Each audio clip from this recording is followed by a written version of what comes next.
How much did you guys make from CryptoZoo? I lost around $50,000 in CryptoZoo. I lost $40,000. I lost around 15,000 US dollars. $500,000 Australian, which is $500,000 in CryptoZoo. Shut up! No, you haven't! The popular social media personality Logan Paul is facing fresh questions over his cryptocurrency dealings, with ongoing concerns he may have profited by misleading fans. Logan Paul might have dodged controversies before, but this time, the trap is airtight. Coffeezilla, YouTube's watchdog of crypto scams, just cornered him. Not in a tweet, not in a podcast, but in a courtroom. And for the first time, a judge is taking Coffeezilla's side. We only lost money trying to pick up the piece. After months of silence, spin, and finger-pointing, the legal system is finally starting to peel back the layers of Logan Paul's failed CryptoZoo project. And what it's finding looks less like a startup gone wrong, and more like a scam with receipts. We're talking millions in investor losses, pump and dump tactics, fake resumes, unpaid developers, and now leaked texts from Logan himself that show a man more interested in revenge than restitution. And the worst part? The judges aren't buying the excuses anymore. YouTuber, crypto uncoverer guy named Coffeezilla, who's incredible, by the way. If you've ever thought Logan Paul was untouchable, this might be the case that proves otherwise. Because what started as a flashy NFT game could end with real jail time. Let me show you how Coffeezilla built the case, and how the court just flipped the script on Logan Paul. It all started with eggs, digital ones. In August 2021, Logan Paul launched CryptoZoo, a play-to-earn NFT game he described as so fun and a passive income machine. For the last 6 months, I've been working on my own NFT project. It's so fun. It provides a yield with a token, can earn you money, and as a person who understands, I think, the NFT space enough to know what works, what people want, and what they're looking for. The pitch? Buy NFT eggs, hatch exotic hybrid animals, breed them, and earn rewards through Zoo tokens. It was part Pokemon, part crypto gold rush, and with Logan's massive fan base behind it, the hype exploded. Within 24 hours, investors poured in over $2 million. The dream was alive. People believed they were early adopters of the next big Web3 revolution. But what they got was a handful of glorified JPEGs. Instead of hand-drawn hybrids, buyers received static stock images of animals ripped from Adobe stock. There was no breeding, no gameplay, no income. Just broken promises and tanking token prices. The supposed game never launched. The ecosystem was a ghost town, and by the time people realized what was happening, the Zoo token's value had already collapsed. Some investors lost their life savings, others were left holding worthless NFTs. But perhaps the most damaging part? Logan Paul disappeared. No updates, no roadmap, just radio silence.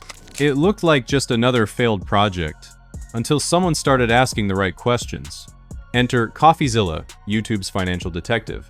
And he wasn't buying the silence. Logan Paul is suing me for CryptoZoo, only a year after he thanked me for it. Rather than pay back his victims fully, Logan would rather publicly humiliate himself in court by accusing me of defaming him. While Logan Paul was dodging accountability, someone else was connecting the dots. That someone? Coffeezilla, a guy with no boxing belt, no podcast empire, and no NFT collection to shill, just a laptop, a mic, and an obsession with the truth. In December 2022, he dropped a 3-part investigative series that ripped CryptoZoo wide open.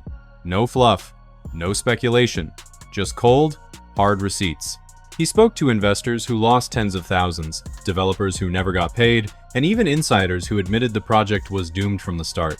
How much did you guys make from CryptoZoo?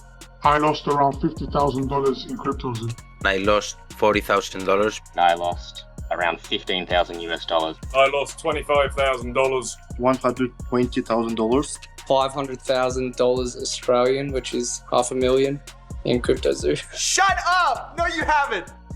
Yeah, 500K. Oh, no. He unearthed one disturbing revelation after another. The lead developer, Zach Kelling, claimed he was stiffed on payments, so he took the game's source code and fled the country. The so-called tech genius Eduardo Ibanez? Turns out, he never went to MIT. He faked his resume. And another team member, Jake Greenbaum, allegedly pocketed over $6 million from the project before vanishing into the blockchain abyss. But it didn't stop at CryptoZoo. Coffeezilla also revealed Logan's history with other failed crypto schemes like Dink Doink, a meme coin he secretly created and promoted while profiting behind the scenes. I just got finished roasting Logan for a different coin called Dink Doink, which his fans lost money on. I'm a Dink Doink fan. Dumbest shit I ever seen, and that's why I'm all in. It's comedic, it's fun, it's comedy. Logan wasn't just associated with failed projects, he was repeatedly at the center of them. And Coffeezilla wasn't throwing opinions, he was throwing facts, emails, wallet addresses, contracts, call logs, it was all there. Suddenly, Logan Paul wasn't just a guy with a failed NFT project, he was the face of what looked dangerously like a pattern. And with millions of views pouring in, public sentiment flipped overnight. But Logan wasn't ready to own it. He was gearing up for war. The lawsuits begin, and Logan's attempt to shift the blame backfires spectacularly. As Coffeezilla's videos went viral, so did the outrage. Investors weren't just angry, they were mobilized. In early 2023, a class action lawsuit was filed against Logan Paul and his CryptoZoo team, led by over 130 investors claiming $4.2 million in losses. The allegations? False advertising, fraud, breach of contract. But most damning of all, running a classic pump and dump scheme. According to the complaint, Logan and his team launched Zoo tokens quietly, buying them up at dirt cheap prices. Then, once the public sale launched and hype kicked in, they dumped their holdings, walking away with millions, while their fans held the bag. This wasn't just a failed project, this was a rug pull, and the investors had proof. And Logan's response? A weak apology, a vague recovery plan, and a refund offer that looked more like damage control than restitution. He promised to burn some of his tokens and refund 0.1 ETH per NFT, exactly what investors paid during the mint. We want to offer a rewards program for players who are disappointed in the status of the game. So essentially, you're going to be able to burn your base egg or your base animal for the mint price, which was 0.1 ETH or the equivalent in BNB. I am personally committing 1,000 ETH to this, which is about $1.3 million. Sounds fair? Not really. Because many had bought in at inflated secondary market prices, or invested in hybrid animals and zoo tokens, which weren't covered by the refund at all. It was like giving someone a band-aid after you ran them over. Worse, Logan's refund required users to waive their right to sue, an obvious move to avoid legal liability while pretending to make things right. Investors saw through it, lawyers smelled blood, and now the courts were involved. Logan thought he could save himself by blaming others. What happened next may have sunk his defense for good. Cornered and under pressure, Logan Paul tried to pull the oldest trick in the book, point fingers. In early 2024, he launched a counterattack, a cross-claim against two of his own CryptoZoo co-founders, Eduardo Ibanez and Jake Greenbaum. His argument? They were the real scammers. They misled him. He was just another victim caught in the chaos. We're gonna handle this ourselves while we continue to build CryptoZoo, and I'll see you in court. By the time this comes out, it'll be done. The game's gonna be made. You're gonna have the opportunity to get your money back if you want, if you don't wanna play the game. And I'm gonna take care of the people who made me look like this was a scam perpetrated by me. And when those two didn't show up in court, Logan thought he had his golden ticket. He requested a default judgment, hoping the court would just hand him a legal win by blaming the no-shows. But then came the curveball. In July 2025, Judge Ronald Griffin rejected Logan's request outright. And the reasoning? Brutal. The judge made it clear, you don't get to bail out just because your co-defendants are missing. He said granting Logan a win would create inconsistent verdicts and warned that the entire case hinged on whether all of them, Logan included, acted together in fraud. In other words, the court wasn't buying the "I didn't know" act. Griffin's ruling kept Logan locked in the spotlight as a central defendant in the CryptoZoo fraud case. The attempt to shift blame had not only failed, it had backfired. Now, instead of distancing himself from the scam, Logan was officially tied to it by a federal judge's own words.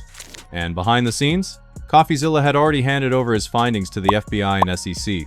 But Logan's downfall didn't just come from court rulings, it came from his own mouth. When leaked messages surfaced, they revealed a side of Logan Paul that might just tip this case into criminal territory. If Logan Paul had any hope left of appearing innocent, he destroyed it with his own words. In April 2025, court filings revealed a set of leaked text messages sent by Logan to a friend. And they weren't just petty, they were damning. Here's what he wrote. Zilla will pay. Need to shut it down. Public humiliation is always more effective. Suing this mucker into the ground. This wasn't the voice of someone wronged. It was the voice of someone out for revenge, not justice. Someone who didn't care about the investors who lost money.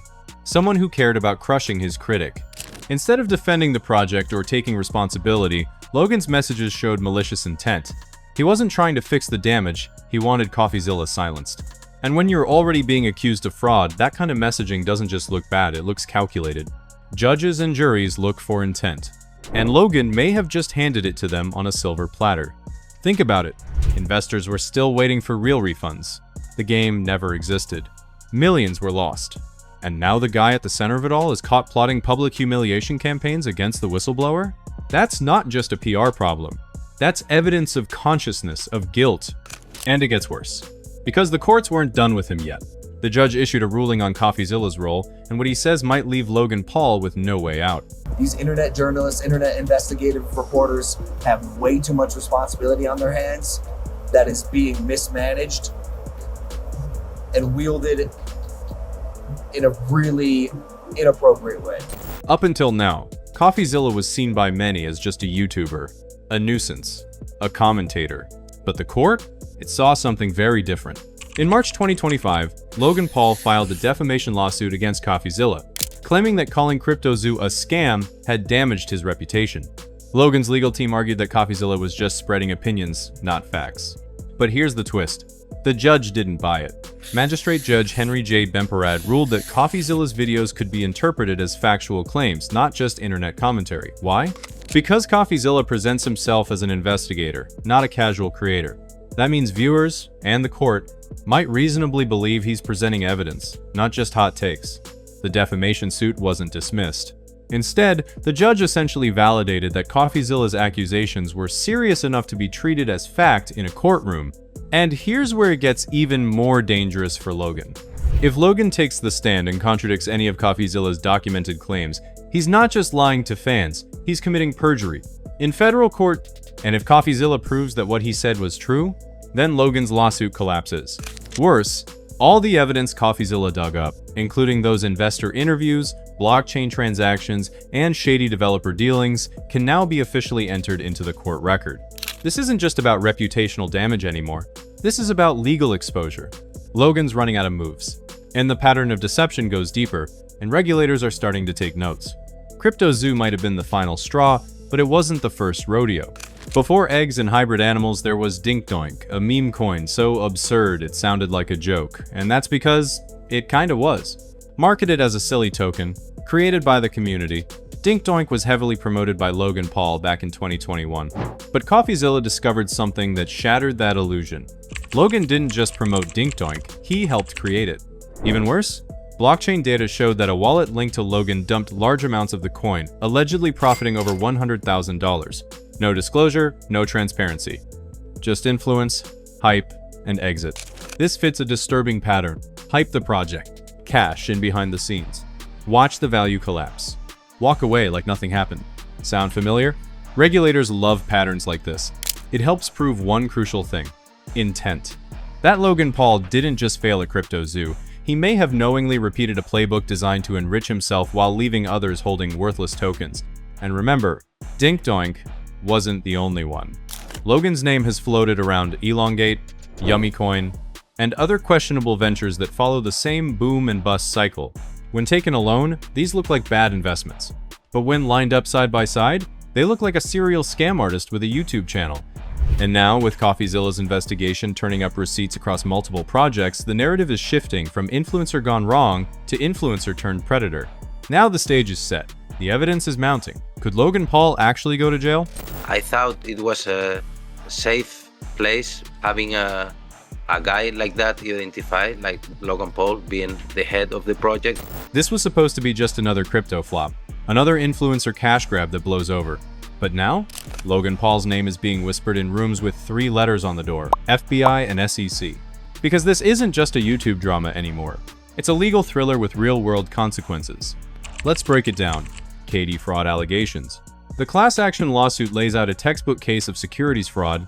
Logan and his team secretly loaded up on Zoo tokens before promoting them, then allegedly dumped them for profit. That's pump and dump 101. And it's illegal. Investor losses. We're not talking about a few angry fans. Over $4.2 million in documented losses, and that's just from the class action side. Many investors lost their life savings. based on Logan's name and promises. Leaked messages. The texts where Logan vows to take down Coffeezilla, they don't just look petty, they show intent, possibly even obstruction. Prosecutors love that kind of evidence. It shows a guilty mindset. Inadequate refund scheme. Logan's half-hearted refund offer excluded most victims and came with strings attached, like waiving the right to sue. That move, it could be seen as an attempt to silence victims, not help them. I'm sorry, guys. I apologize for how this has unfolded thus far, and I want people to know that they can trust me and that I'll always take care of the fans and people who support me. I appreciate your guys' patience while we do our internal investigation, and I promise to be transparent and disclose any information we find out in the process. Pattern of deception. With Dinkdoink Crypto Zoo and other questionable ventures under Logan's belt, investigators don't need to prove he slipped up once. They can argue it's a deliberate system of fraud. And judges are no longer playing neutral. Judge Griffin already refused to let Logan shift blame to his co-founders, stating this case hinges on whether they all acted together in fraud. Judge Bemperad refused to throw out Coffeezilla's claims, signaling that the courts take his evidence seriously. That means Logan is not just on trial in the court of public opinion anymore, he's exposed to real criminal liability. If federal investigators find enough to charge him under securities fraud or wire fraud laws, Logan Paul could face more than canceled sponsorships and social media backlash. He could face prison time. As the walls close in, what does this all mean for Logan Paul's future? And how did a YouTuber with a mic and a mission bring a multi-millionaire influencer to the brink of collapse? Logan Paul has built his brand on flash, controversy, and reinvention. But this time, he might be out of lifelines. Because this isn't about a bad investment anymore. It's about trust violated, money lost, and justice catching up. Coffeezilla didn't just expose a scam, he cornered a celebrity with evidence so compelling, even federal judges are taking it seriously. He laid out the blueprint. Shady developers, ghosted investors, manipulated token markets, and a refund program that felt more like a bribe than a fix. And now, Logan Paul isn't just facing YouTube backlash. He's entangled in a class action lawsuit, a defamation case, and looming criminal scrutiny. His leaked text painted him not as a victim, but as a vengeful aggressor. His courtroom strategies backfired. His refund program fell flat. And the judges? They're done playing nice. What happens next? We wait. The lawsuits are grinding forward. The FBI and SEC are still watching. And Logan Paul, one of the internet's biggest stars, could soon find himself trading fame for felony charges. All of it triggered by a guy with no million-dollar brand deal, no flashy podcast set, and no hype machine, just a relentless obsession with the truth. This isn't just a takedown, it's a turning point. Because if Logan Paul can be brought to the edge by one man with a camera and a conscience, maybe no influencer is too big to fall.